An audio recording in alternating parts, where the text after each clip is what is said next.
అక్కడ story start అవుతుంది. దాని తర్వాత కథ కమామిషి అన్నీ ఉంటుంది. సో దాని తర్వాత సెంటిమెంట్ కూడా ఉంటుంది.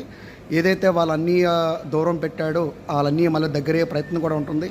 చాలా ఫైట్స్ చాలా బాగుంటుంది. ఎస్పెషల్గా చెప్పాలంటే అల్లు అర్జున్ ఆ సెకండ్ హాఫ్ తర్వాత వచ్చిన జాతర ఫైట్ అయితే నభూతో నా భవిష్యత్తు. ఆ డ్యాన్స్ కానీ ఆ యొక్క సీక్వెన్సెస్ కానీ చాలా బాగా చేశాడు. చాలా ఎనర్జెటిక్గా చేశాడు. 3 years ఎందుకు కష్టపడాడు ఇక్కడ మనకు అర్థమవుతూ ఉంటుంది. అండ్ ఎలివేషన్ సీన్స్ బాగున్నాయి. చాలా బాగుంది సినిమా.